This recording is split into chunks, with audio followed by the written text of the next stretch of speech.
Alright, everyone. Hello there, and welcome to the 411 Ground and Pound MMA podcast. We are your weekly look into the wide, wacky, wonderful world of mixed martial arts. I am Robert Winfrey. I'm your host, per usual. On the agenda this particular episode, yesterday, UFC on ESPN 10.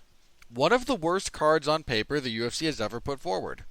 I'm not necessarily ready to say the absolute worst, because there were some early UFC events that were, even on paper, just kind of dogs. But I do feel very confident saying one of. I'm not really in a position at the moment to kind of say, okay, in the last, 10, 15 years or so, this was the absolute worst. But if you told me it was, I'm not sure I'd disagree with you all that much. Again, we're talking just on paper. In practice, it was we'll get into that in a minute. We also have an upcoming preview, UFC on ESPN 11, a much better card, which is, again, it's better. It's a pretty decent card on paper. We'll have a full preview of that. The UFC dumped a bunch of fights on us this last week, fight announcements. So we'll go through that for the news, and I think that's basically all we have scheduled.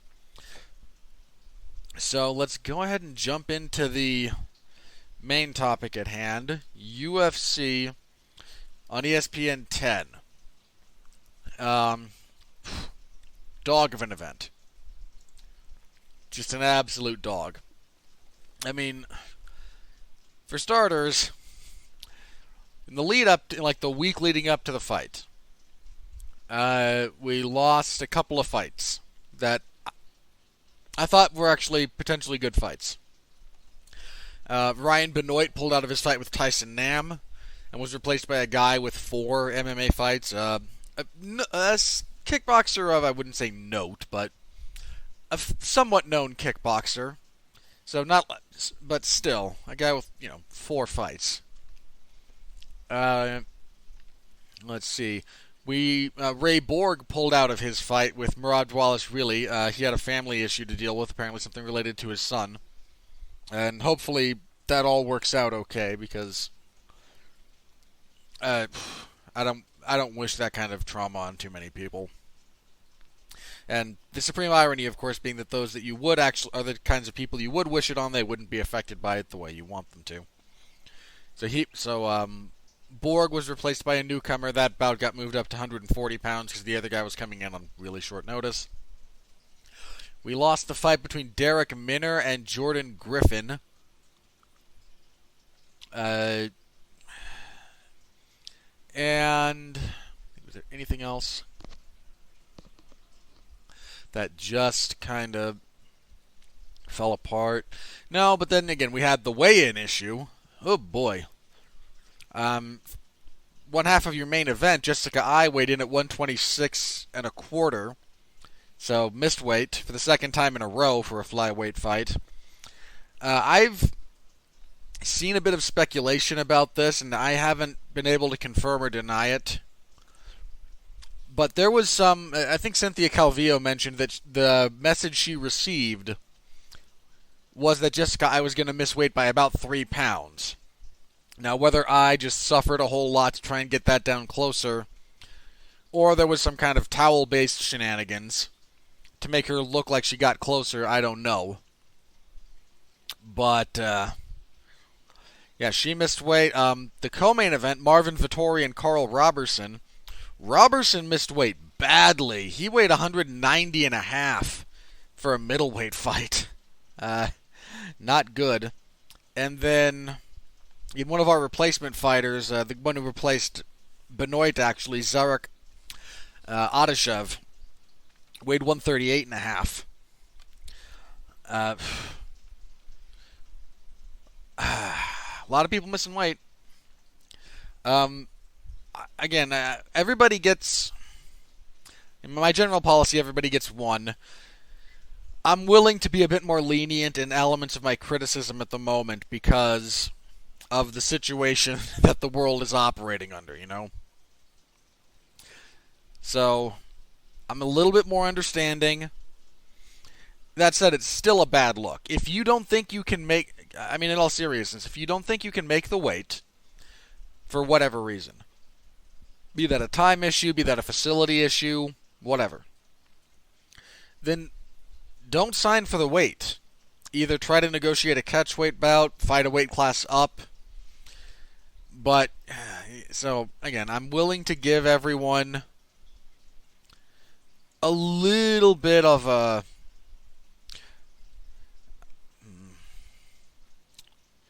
I'm willing to put an asterisk up, right? And just say, guys, I know that there's the circumstances of the world right now, so again, I'm not going to be as harsh as I would under other circumstances.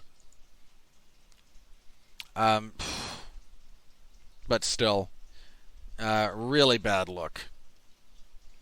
Alright, as for the fights themselves, in your main event, Cynthia Calvillo defeated Jessica Eye via unanimous decision.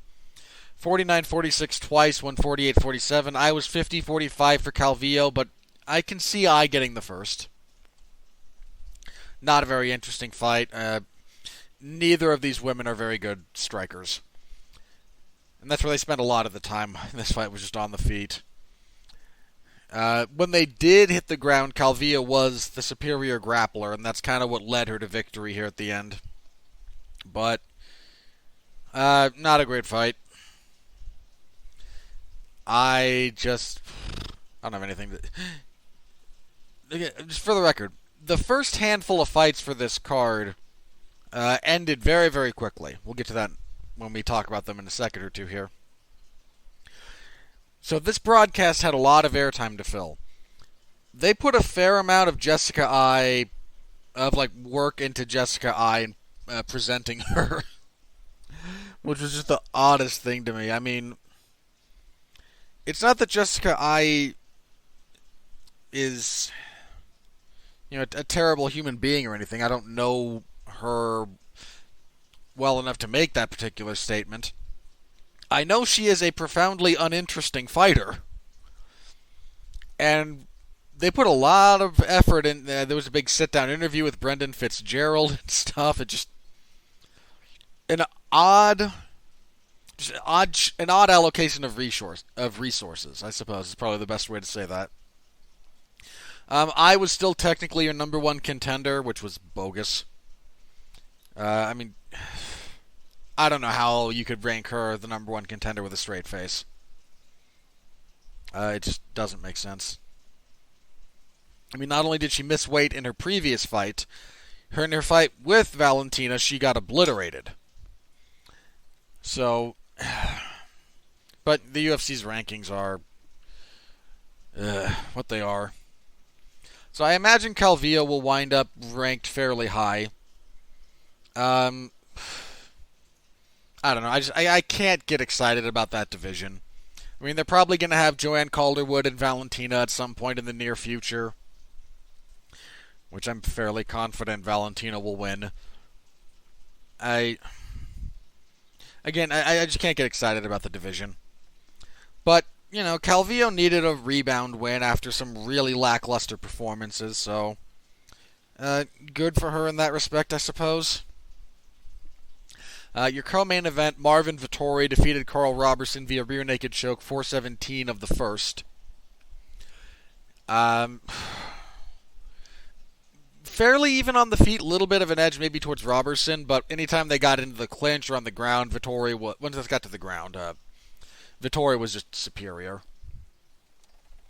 This fight had been they tried to make this fight a few times. Vettori finally gets a win. He said he wants a top 15 guy next. I think that's probably fair. Let me bring up the UFC's rankings real quick. Because at middleweight. Yeah, I could see him taking on a Shoeface, a Heinisch, Krzysztof Jotko, someone of that. So, that 13 to 15, maybe 12 to 15 range. Seems about right for his next fight, all things considered. I mean, Vittori's only lost in the UFC is still the Adesanya one, right? Yeah. So I know he had the loss to Shoeface. So maybe that rematch be something to consider. What's he done recently? What has Antonio Carlos Jr. been up to? Lost to Uriah Hall. He's on a 2-fight losing streak, so probably Heinisch, I think, would make a bit more sense for Vettori than a rematch with Shoeface. But he wants a rematch with Adesanya. Vettori does, and given that I said this before, if you look at who gave Adesanya the toughest fight, first Kelvin Gastelum, second was Marvin Vettori. Adesanya had more trouble with Marvin Vettori than he did with Yoel Romero or Robert Whittaker, which is crazy.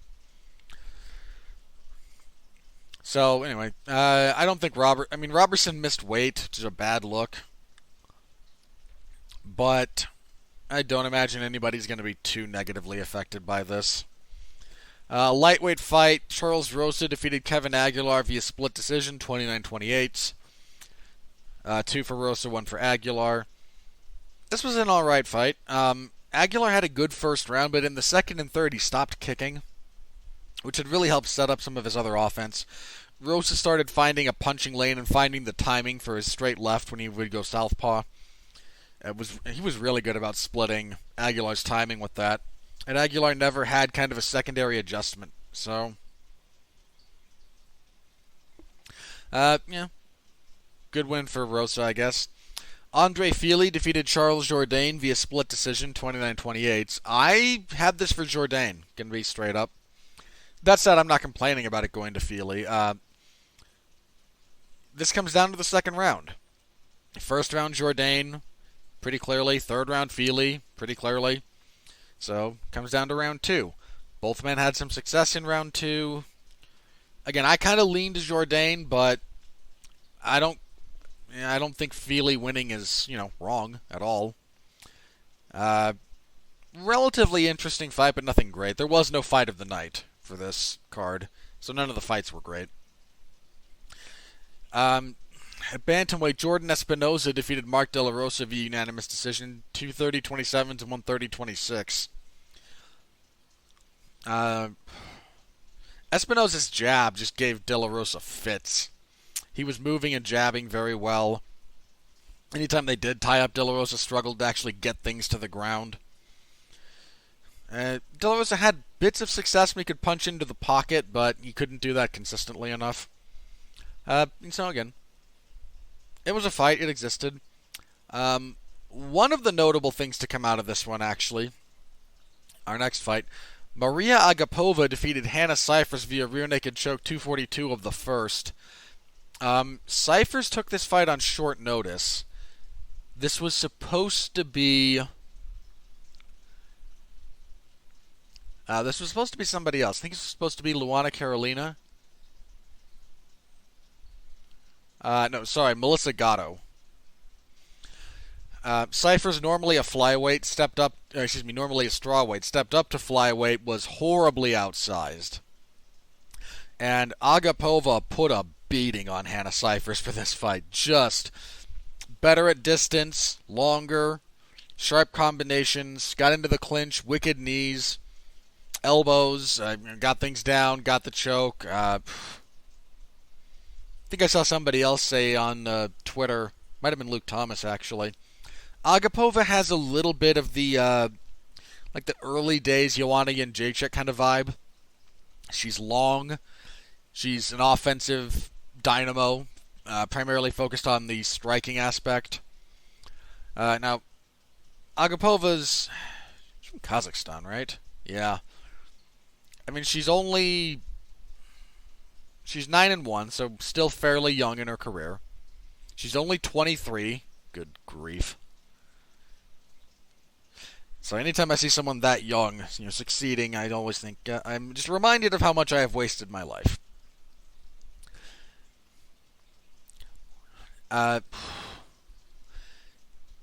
So I'm not ready to anoint her, a big deal or anything, but flyweight pretty badly needs people we can get excited about for going forward. And Agapova might very well fit the bill for that. Again, it's hard to be. There's only so much real information you can glean from a fight like this. There were a few fights like this, and I know that. Dana and some other people were, trying to tout some of the finishes as, how can you say this fight card sucks? Well, because the card is more than a few fights. Second of all those, kind of big, quick finishes or whatnot, most of them were mismatches. I think Agapova was something like a 6.5 to 1 favorite. The ones that I think he's referencing, and you have the Agapova win. She was a huge favorite. This was a huge mismatch. Julia Avila, who we'll get to in more detail, who was a 5 to 1 favorite, I think, over Gina Mazzani. And then Nam over Adeshev. Adeshev with a whopping 4 UFC MMA fights, while Nam has like 40. These were mismatches. You booked a lot of mismatches, and you got the expected result. Doesn't mean the card was good. So anyway, again, Agapova just kind of steamrolled Cyphers. I'd like to see her fight some legitimate flyweights instead of a blown-up strawweight who took the fight on short notice. But I'm going to pay attention a little bit to Agapova going forward. Her next couple of fights are going to be more telling than this. But to the extent that you could glean anything from this fight, I think you gleaned positive things. As for the prelims, Merab Dvalishvili defeated Gustavo Lopez via unanimous decision, 230-26 is 130-25. I don't have anything to say about this. Dvalishvili is a cardio machine, pretty much. He's a takedown machine, but he's also been getting some... I wouldn't say easy fights. That's really not the right way to look at this. Because he came into the UFC, had a split decision loss to Frankie Saenz, Frankie was riding pretty high at the time. Gets choked out by Ricky Simone. Then beats Terrion Ware, Brad Katona, Casey Kenny, and Gustavo Lopez. Now, again, Lopez stepping in on short notice. But none of those guys are, I don't mean this is going to sound dismissive, and I really don't mean that. Don't mean it to be, but I'm not going to get too interested in Dvalishvili until I see him take on the guys in the UFC who are consistent winners. Because thus far he's only fought 2 of those, and he lost both of those fights. Now, again, the Saenz and Simone fights were in 2017 and 2018. So, time has passed. He's theoretically a better fighter now. I get that the Borg fight was kind of designed to be that, so hopefully another fight like that, and we can maybe learn something about him that we didn't already know. That said, if you're a one-trick pony and no one can stop the trick, then, hey, Godspeed and party on. Julia Avila defeated Gina Mazzani via TKO in 22 seconds. Again, this was a horrible mismatch. Gina Mazzani was cut from the UFC.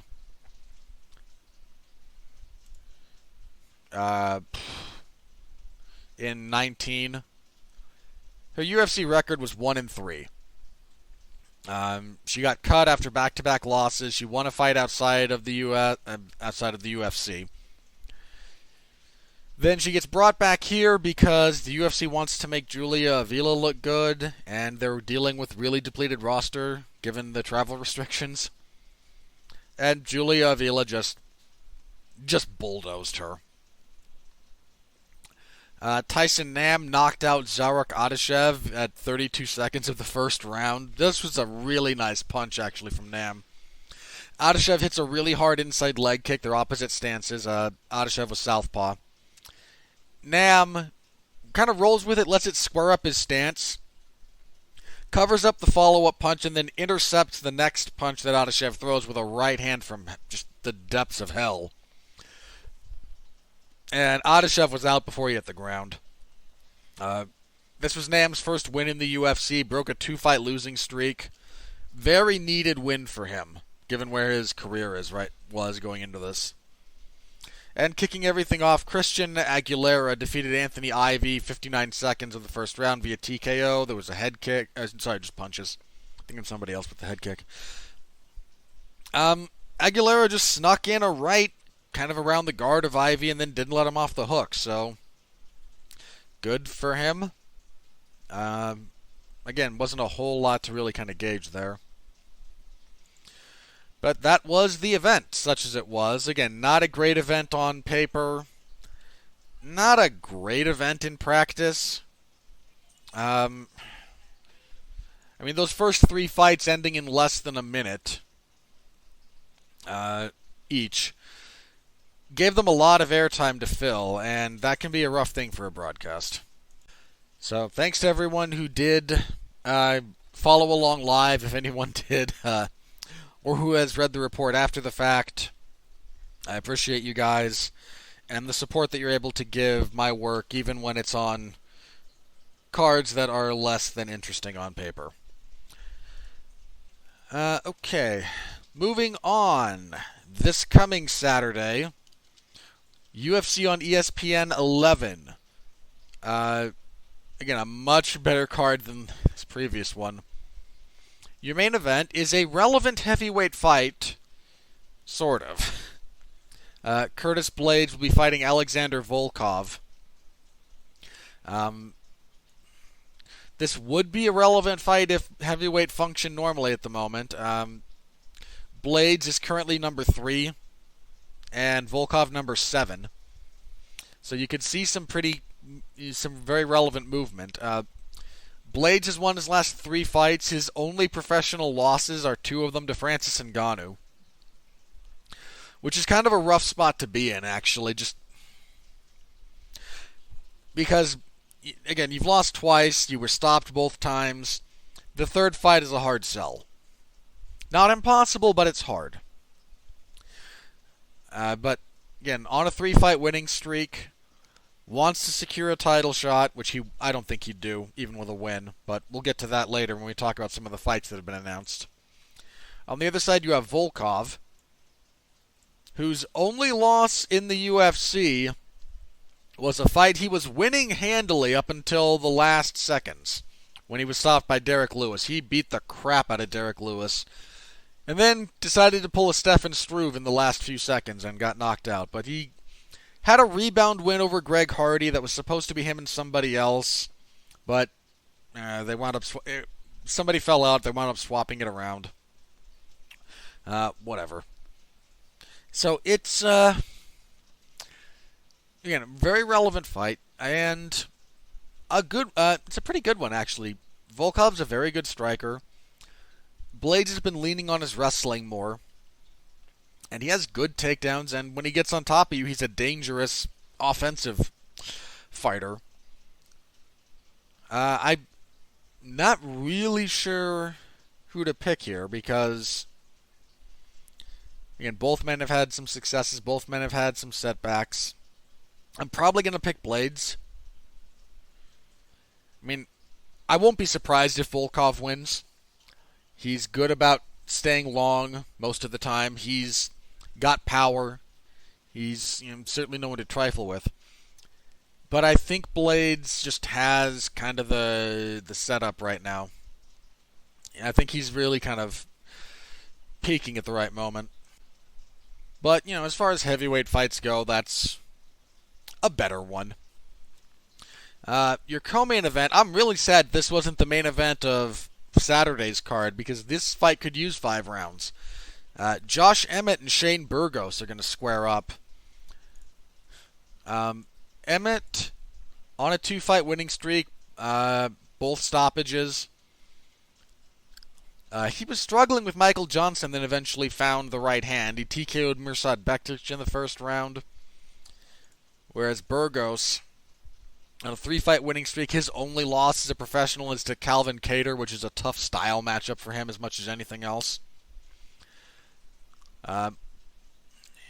Burgos he finished Makwan Amirkhani most recently. The fight with Cub Swanson, I was really surprised that was a split. I thought that was pretty clearly Burgos' fight. That's two hard-punching guys who are just going to, not just hard-punching, but kind of hard-nosed fighters. That's a heck of a fight. Logically, it should be Emmett, I think. I think he's got a bit more power in terms of one punch. But Burgos is not only durable, but really likes to push and push and push and push. Whereas Emmett isn't really... he doesn't like to fight at that pace. But I expect these two to clash. It's going to be... This is probably the fight I'm most looking forward to on the whole card. It's a really good fight. Kind of wish they... Again, I kind of think it could use 5 rounds, but...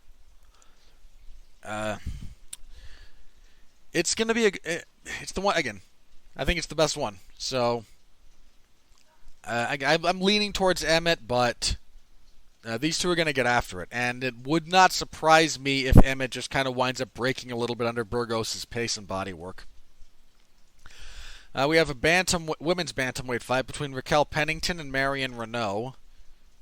Pennington 1-3 in her last 4. And that one was a split over Irene Aldana that I kind of thought she lost. And Renault on a 2-fight losing streak to Katzengano and Yana Kunitskaya. She hasn't fought in over a year. I wonder what she's been out for. Probably lean towards Pennington, but I don't expect much out of that fight. Lyman Good will fight Bilal Muhammad. That's a pretty solid fight, actually. Good, coming off of a win over Chance Rencounter. He's had a really good run in the UFC, actually. Wins over Andrew Craig, Ben Saunders, and Rencounter. The split decision loss to Elijah Zaleski dos Santos. I mean, he hung in there with Capoeira dos Santos, and that's not easy to do. And then wound up being submitted by Maia. But, you know, Damian Maia. And Muhammad, on a 2-fight winning streak, finally got a finish.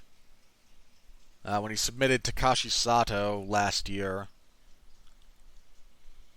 Muhammad's he's a hard guy to kind of get your finger on, I think, because he mostly goes the distance. He's a tough guy. He's certainly skillful in some respects. But he's not...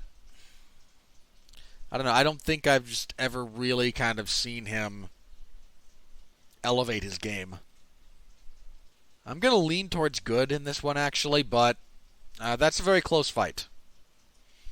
Then at a catchweight of 160 pounds, Roosevelt Roberts, the up-and-coming hotness at 155, who's on back-to-back wins over Alexander Yakovlev and Brock Weaver. Roberts has really kind of been really hitting his stride lately, and he's still improving. He'll fight perennial fight fan favorite Jim Miller. Miller coming off the loss to Scott Holtzman. That was a pretty good fight, actually. I mean, look, he's coming to the end of his career. I actually like Roberts here a lot. Miller has never really found a consistent answer for taller, longer fighters who can keep him at distance. And I think that's what Roberts is going to do. But I will be, sentimentally at least rooting for Jim Miller, because it's Jim Miller. Then as for the prelims, Clay Guida will fight Bobby Green. God, who could possibly care? Guida hasn't fought since he got submitted by Jim Miller. And Green is on a 2-fight losing streak. Jeez. I'm going to pick Bobby Green just because I don't pick Clay Guida at this point, but who knows. Women's strawweight fight. Tisha Torres will be fighting Brianna Van Buren. Torres on a 4-fight losing streak. Good grief. I mean, okay, 3 of those are to legitimate... I should qualify. Of those 4 losses, they go in this order. Jessica Andrade, who is now a former champion. Joanna Jędrzejczyk, former champion. Zhang Weili, current champion. And then Marina Rodriguez. The Rodriguez one was, again, slightly more telling than losing unanimous decisions to Andrade, Jędrzejczyk, and Zhang. Those are... That's the cream of the crop. Rodriguez is solid, but she just hasn't proven herself to be at that level yet. So, Torres in pretty bad need of a win, whereas Van Buren has fought in the UFC just the one time. She scored an upset over Livia Renata Souza when she did so, though.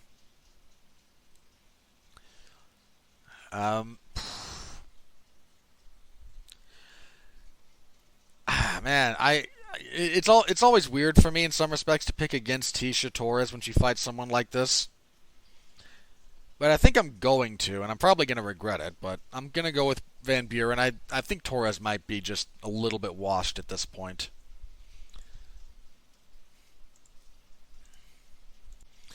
Let's see here. Middleweight fight between Marc-Andre Barriol and Oscar Pihota. God, who could care? Sorry, this is an odd fight. Barriol has not won in the UFC yet. He is 0-3. And Pihota, he's got at least 1 win, right? Yeah, he's got 2. He is 2-3, but on a 3-fight losing streak. I'll pick Pihota, but I can't imagine that fight being all that interesting. A lightweight fight. This is actually a good fight here. Frank Camacho will be battling... Sorry, I skipped a fight. Sorry, there's a women's flyweight fight between Courtney Casey and Jillian Robertson. Casey had a decent win her last time out when she beat Mara Romero Borella. And Robertson has... She's been kind of up and down in the UFC. She'll win a couple of fights, then she'll lose one. She's coming off the loss to Macy Barber.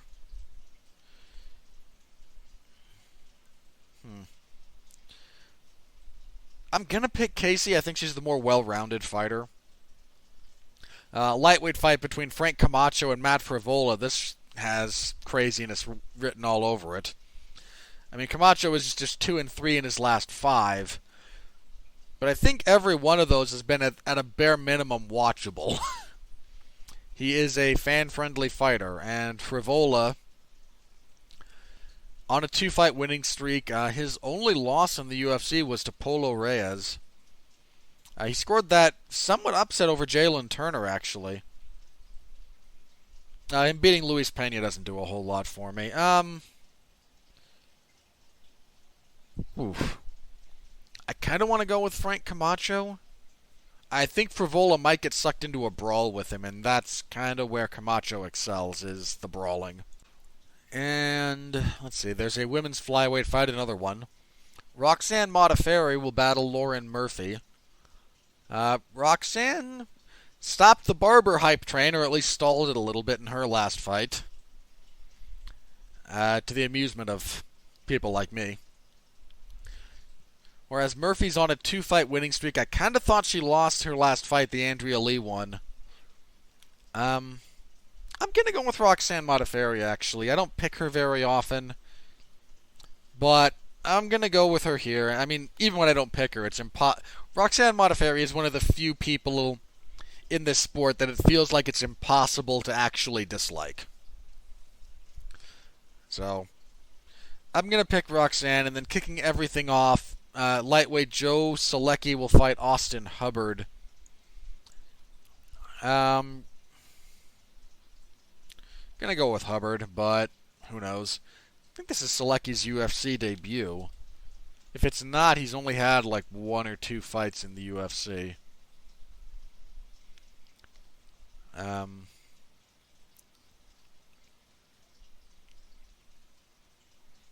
Sorry, that might have been changed, actually. My apologies. Looks like Solecki withdrew from that fight. And Hubbard is now facing...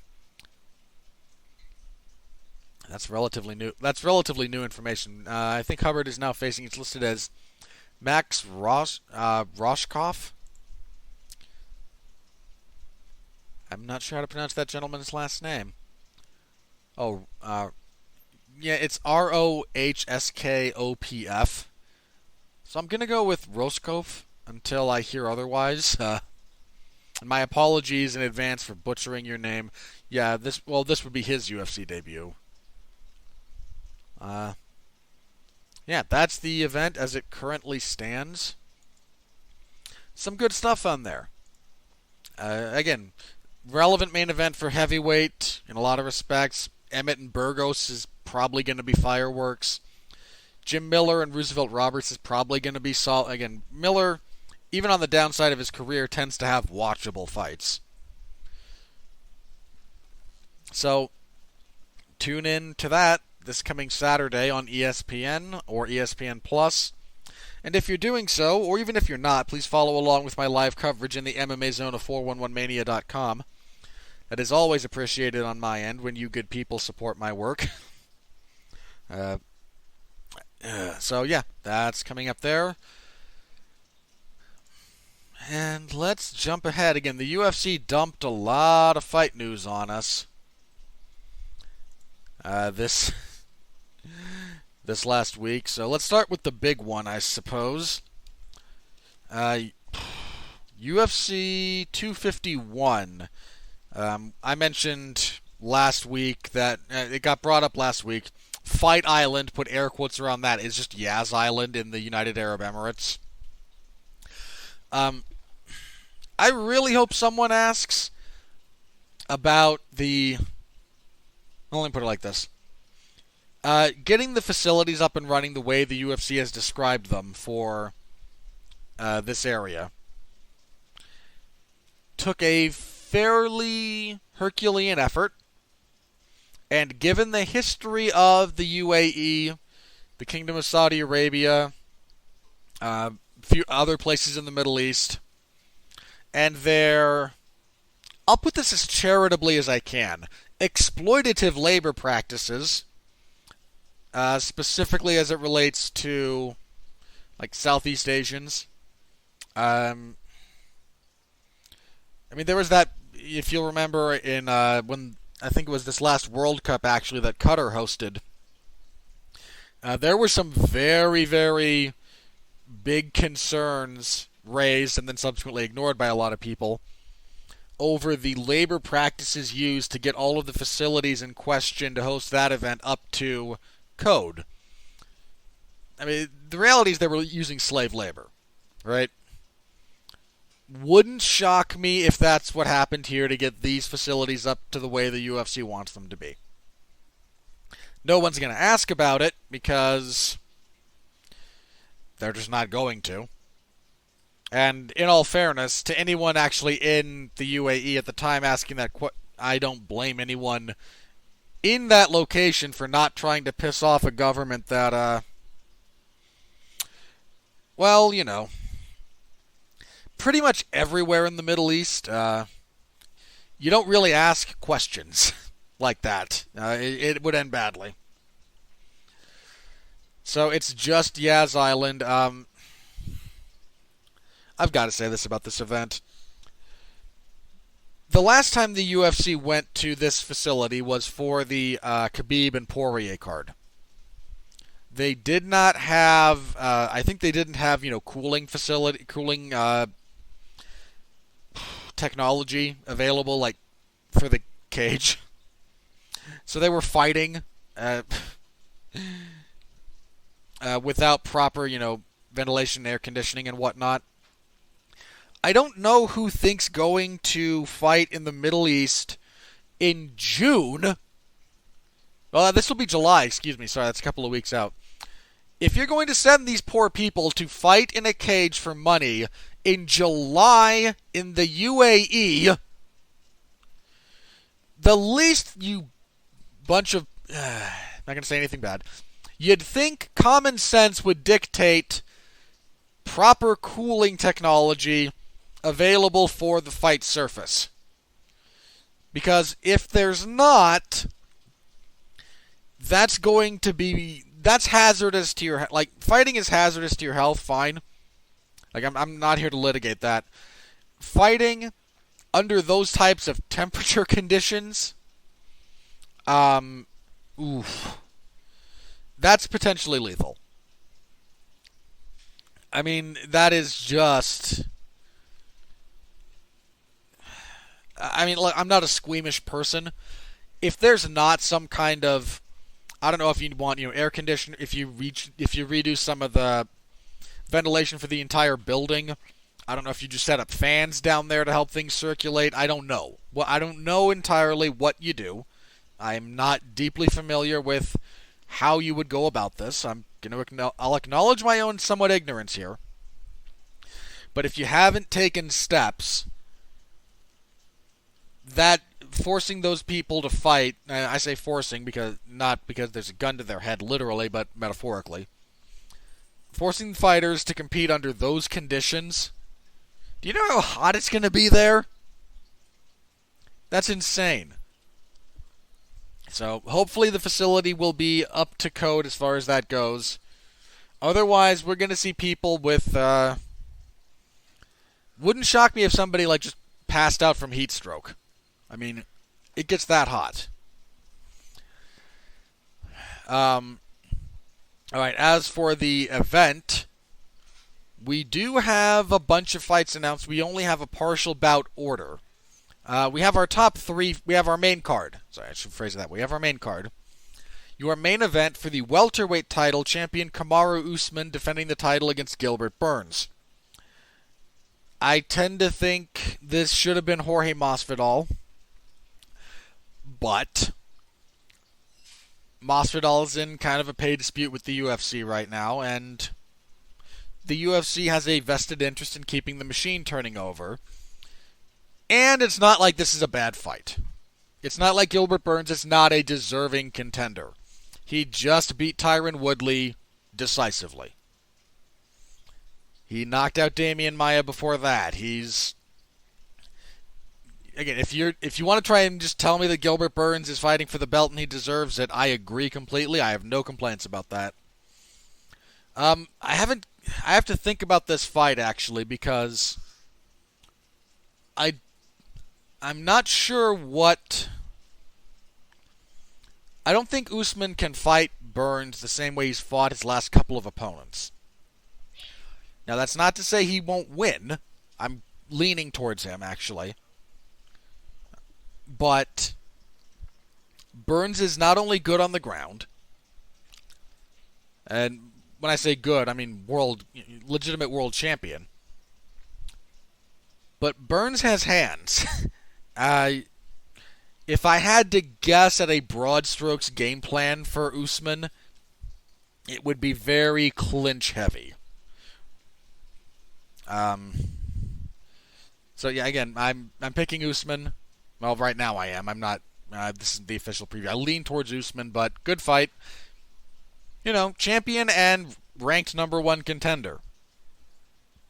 I'm only going to complain about that so much, There's a featherweight title fight, the rematch. Alexander Volkanovski, your freshly minted champion, defending his title against the man he beat for it, Max Holloway.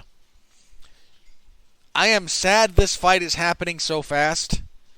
It's not that there's not a argument to be put forward that Max Holloway deserved an immediate rematch. I think if you wanted to make that argument based on Max's body of work in the division, I mean, there's no argument there. He had, a 12-fight winning streak, won the belt, 3 title defenses. Because yeah, he beat Aldo for it, defended against Aldo, defended against Ortega, and then defended against Edgar. I mean, there's not it's not that the argument is Max isn't deserving of it. It's more that I don't think having the rematch this quickly is like really in his best interest for his chances to win. I would have liked to have seen someone else, but that's just me. I'm also, let me be clear, not complaining about this fight. They had a great fight the first time. I have rewatched that fight a handful of times because what both men are doing is so sophisticated. And what Volkanovski's performance is mind-blowing once you start to figure out what he's doing, how he's doing it, and that he's doing it to someone the caliber of Max Holloway. So, I mean, I'm not complaining about watching those two fight. Again, I would have, if you ask me, what I would have liked in an ideal world, Holloway gets somebody else, Volkanovski gets, sorry, I had this, but I think that I might have I probably would have done Volkanovski and the Korean Zombie, Chan Sung Jung. I would have given Holloway, someone like maybe a Calvin Kattar, maybe Zabit, because I don't think you could do an Ortega rematch. But that's kind of what I would have, again, if like my ideal world, but I'm not going to complain about those two fighting again. I'm just not. Inclination is to lean Volkanovski. I think it's not that Max can't adjust to what was going on there, but I think Volkanovski had a really good grasp on what Max was doing in that fight and how to kind of take away his weapons for the most part. So, again, good fight. And then for the vacant bantamweight title, Peter Yan will fight Jose Aldo. Not the fight I would have made for this belt. I think I said last week, I'd take Aldo off this card, I'd put Aljamain Sterling in there, but that's just me. As for this fight itself, I tend to lean towards Yan just a little bit. Aldo's last few fights, he's been, for the last few years actually, he's been much more boxing-centered, which is not a bad thing. The man has very good hands, very good defense. But I think against Yan, I think when you've seen him struggle, it's been against people who understand kind of what his striking game is, or who are very good strikers themselves. Holloway, Volkanovski, Moraes, when Moraes had success against him. And I think Yan might be able to exploit that. I mean, that said, again, great fight. Not the fight I would make for the title, but there's only so much complaining about Peter Yan versus Jose Aldo that I'm going to do, right? Also on the main card, a rematch between Jessica Andrade and Rose Namajunas. I picked Andrade in their first fight. I just thought stylistically she gave Rose problems. And it turns out that while Rose tuned her up pretty solidly over the first round, she couldn't maintain the footwork and the cage presence to stay off the fence, to keep Andrade from clinching up, and then got overpowered. I think I like Rose's chances a little bit more this time than their first time, but that's still not Jessica Andrade is not an easy fight for anybody. And our first fight on the main card is Amanda Ribas and Paige Van Zandt. I don't care about that fight. Ribas is someone the UFC is kind of looking to make some noise with. She's won 3 in a row in the UFC. And, the UFC's been high on Paige Van Zandt forever. She just can't seem to sustain any real momentum. She's coming off of a win over Rachel Ostovich, though, so we'll see. As for the rest of the card, again, we don't have a bout order here, but Shamil Abdurrahimov and Cyril Gane, not a bad heavyweight fight. I lean towards Gane. Frankie Edgar and Pedro Munoz, that could be crazy. I actually like Edgar's chances there. Munoz is a little bit slow and a little bit flat on his feet. Volkan Oezdemir, and he was supposed to fight somebody else. Who was he supposed to fight? I can't find that. He's now fighting Jiri Prochazka. If he's Polish, I am mispronouncing that badly, so I'm just going to leave it there. Flyweight fight between Harlian Paiva and Jalga Zhumagulov. I'll get it. Women's bantamweight fight between Carol Rosa and Vanessa Mello, and then a featherweight fight between Makwan Amirkhani and Danny Henry. That's a really solid card. Top to bottom. I question how necessary 3 title fights are on any one card these days, especially with the UFC trying to, find value wherever they can in terms of putting on single events that are worth the price of pay-per-view. But I'm also not going to complain about... They might also be hedging their bets. I mean, this way, if one of those fights falls out, one of those title fights, you've still got 2 killer fights. So, might be a little bit of bet hedging, which I think is smart. And if it all goes off as planned, then, who's going to complain about those 3 fights? On paper. In practice, maybe they all suck. I find that very unlikely. Let me be very clear about that. But, I'm not going to pretend that the possibility doesn't exist. So, there's that. UFC 251. Looking forward to that one. That's kind of a banger. Okay, we also got a date for Cormier versus Miocic 3. That's kind of set to be the headline for UFC 252 on August 15th. Ow. Sorry. I had some dental work done on Friday, and my bite is still not correct. So if you hear me wind up going ow, it's because I bit too hard and my teeth are not properly aligned at the moment. So that gets to be a fun thing I get to redo on some point this week. Other fights announced for that card. Livia Hanata Souza versus Ashley Yoder. Magomed Ankalaev and Iwan Kutalaba, that rematch. Felice Herrig and Virna Jandiroba, and then Junior Dos Santos and Jairzinho Rosenstruik. That's a pretty decent fight, actually, JDS and Jairzinho. So there's that. We got some other fights just kind of announced as well for the last little bit. Let's have a look here. This next card, so the June 27th card, will be main evented by Dustin Poirier and Dan Hooker. That's a heck of a fight. Also on that card, Mike Perry and Mickey Gall. Ian Heinisch will be fighting.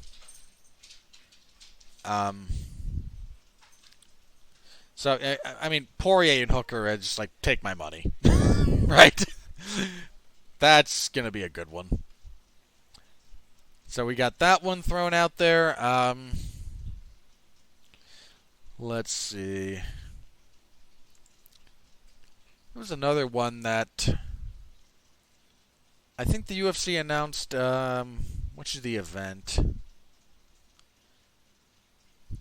I think they announced an upcoming event that was going to be main evented by Holly Holm and Irene Aldana. Let me see if I can find which one that is. Is that the August 1st card? Yeah, that's the August 1st card. Also on that card, I'll announce Derek Brunson and Edmund Shabazian. Great fight. Holm and Aldana as your main event is an odd one. That fight's either going to be very interesting or very, very boring. Let's see. The UFC 172. Fight Night 172. This is another Yaz Island one. They don't have a main event for that yet. That one falls like middle of the week. They're going to be doing the 3 a week thing again. Ugh. So Fight Night 173. I think that's the rematch between Benavidez and Figueiredo for the flyweight title. Also on that card, Jack Hermanson and Kelvin Gastelum. It's a good fight. Then the Fight Night 174. This will be July 25th. They've announced a few fights for this one as well. Robert Whittaker versus Darren Till. Great fight. The third fight between Shogun and Little Nog. I don't know why they do that. I mean, look, yeah, their first fight in Pride is the stuff of legend, right? One of the best fights you'll ever see. Their rematch was not great. And now we're still, like, 5 years removed. When did they last? Hang on, I've got to look this up now. So their first fight took place in 2005. So 15 years ago. Their rematch took place in 2015. And now we're getting the third in 20. I mean, their rematch in 2015 at UFC 190 was not great. That's just going to be sad. The Gustafsson return at heavyweight against Fabricio Verdum will be on that card. This was going to fly under some radars, but Umar Nurmagomedov, one of Khabib's cousins, whether that's literal cousin or just very close, friend of the family kind of thing, will fight Nathaniel Wood.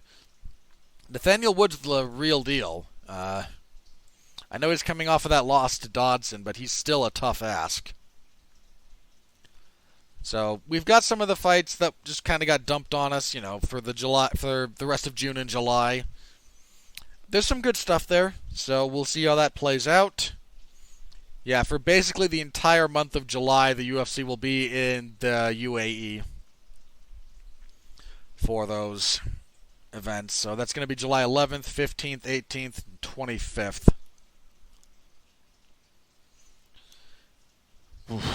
That's going to be a stretch of time for me to be doing this. But that's kind of what we've had announced so far. Again, some really good fights in that stretch. I'm not going to complain too much about any of that. I think that's everything. Let me check Twitter one more time and see if something crazy has happened. Alright, doesn't look like anything crazy in the MMA-related space has come up, so let's go ahead and get into my plugs. Alright, again, you can find my MMA stuff in the MMA Zone of 411mania.com, the report for UFC and ESPN 10, the upcoming live coverage for UFC and ESPN 11, my review of the MLW anthology on the Lucha Brothers, Ray Phoenix and Pentagon Jr. He's up in the Wrestling Zone of 411mania. If you're interested in my thoughts on that, give it a read, give it a comment, always appreciated. This Monday, on a special Monday of Damn You Hollywood, Mark Radulich and I will be reviewing the Artemis Fowl adaptation that was supposed to be released in theaters, wound up being released straight to Disney+. Fowl, spelled very differently, is about what I have to say about that movie, as a preview of our thoughts. So, tune in for that. And we'll have fun. Mark and I will have fun talking about that movie. Much as we can, at least. And then, yeah, back here next week for a review of UFC on ESPN 11 and a preview of UFC on ESPN 12. Sure that is correct. Yes.